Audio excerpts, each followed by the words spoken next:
réalité un homme qui, lui, même les résolutions de SADC et AC, il ne les suit pas. Même la résolution des Nations Unies, ça ne l'intéresse pas. Ça ne l'intéresse que dans la partie où on dit on va retirer. Mais est-ce que dans la partie où on demande qu'il négocie avec les M23, la communauté internationale là, qui lui demande, qui lui exige tout ça, ils disent qu'ils n'ont pas de revendications? C'est dans tout réalisme politique que Kabila demande à son successeur d'être conséquent. C'est lui le responsable. C'est à lui qu'on a laissé un pays tout entier. Il n'y avait pas de guerre. On ne pouvait plus amener notre population dans des élections chaotiques. Aujourd'hui, qui critique l'armée? Ce n'est pas lui. Parce que quand il dit l'armée est trahie de l'intérieur, est-ce que c'est Kabila qui trahit cette armée de l'intérieur? Quand il reconnaît qu'il y a des faiblesses et il n'y a pas de commandement, est-ce que c'est Kabila qui arrive à ça? Les corruptions, les deals dans le secteur minier, les gens qui gèrent des familles entières, c'est Kabila. Alors qu'on cesse de tromper les gens. Je demande à Kabouya d'être modeste, je demande à Félix d'être modeste.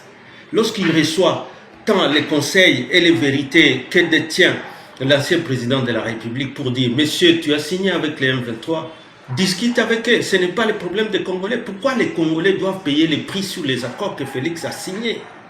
Et que lui doit continuer à dire, je ne vais pas négocier, parce que négocier, ça sera encore rentrer dans ce qui était des mixages. Si lui savait que ce qui était des mixages était un crime, pourquoi il est allé négocier en 2019 avec eux?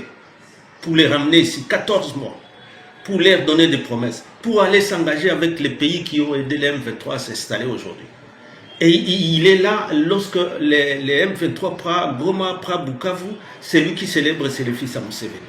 Pourquoi il veut tromper les gens? Dans le mensonge, que tout va changer, toute cette histoire-là va être tournée en dérision pour que tout le monde voit que c'est Félix qui est en train de créer, Kabila qui est en train de créer cette crise et non le pouvoir actuel. Même quand ils veulent dire qu'ils vont créer leur propre gouvernement, cette fois-ci, ils ne citent pas ceux-là qui mobilisaient les Ouazalènes. Cette fois-ci, ce sont les Bemba qui étaient dans des meetings à gauche, les jeunes, enrôlez-vous dans l'armée. Mais quelle armée qu'il a lui-même complètement abandonnée? Ici, c'est encore des promesses, je vais améliorer les conditions des militaires, mais tout ce qu'on a eu comme réforme, et tous ceux qui l'accusent comme bon, ceux qui sont à la base, c'est pas moi, des trahisons à l'interne de l'armée, c'est qui? C'est Kabila? Franchement, on peut dire ça comme ça? Et quand il dit, bon, peut-être on va se féliciter des résolutions 2773, des sommets des SADC et AC, mais tous lui demandent la même chose. Kabila n'a fait que répéter ce que lui demandent tous ces gens-là. Tous ces gens-là, s'il a encore pitié de la population, il devait reconnaître ses erreurs que les FCC a fait que répéter et que le Raïs, dans sa tribune, n'a fait que rappeler.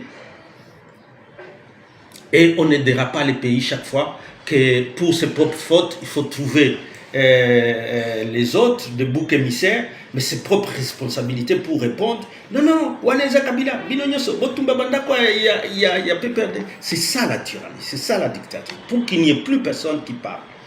Et là, il sera seul à diriger les Congo de 450 tribus. Franchement, il n'a qu'à terminer son problème avec son M23 qu'il a invité ici. Il n'a qu'à terminer ce problème avec Nanga. Et c'est ce qui lui est demandé partout dans les processus. Ce n'est pas Kabila qui est le premier à les demander. Si pour lui, ils n'ont pas de revendications, pourquoi il cherche le Rwanda à parler avec le Rwanda? Si vraiment les M23 n'ont pas de revendications, mais pourquoi il dit je vais parler avec leurs parents? Alors que moi, avec Kabila, le Rwanda n'avait plus des discours à tenir pour dire que je suis parrain d'un groupe rebelle en RDC, je suis parrain d'une rébellion en RDC, et donc il faut que le pouvoir de Kinshasa parle avec moi. Ça n'existe plus. Vous demandez à Kabila de condamner le Rwanda, alors que lui avait déjà l'accord 4 d'Addis Abeba. C'est à vous. Et pourquoi vous voulez que les Congos soient des éternelles spirales où tu vas parler avec Kagame, tu vas parler, c'est lui le parrain, donc tu le ramènes dans la force où lui rentre sur la table avec la RDC alors qu'il n'était plus. C'est ça qui est bizarre.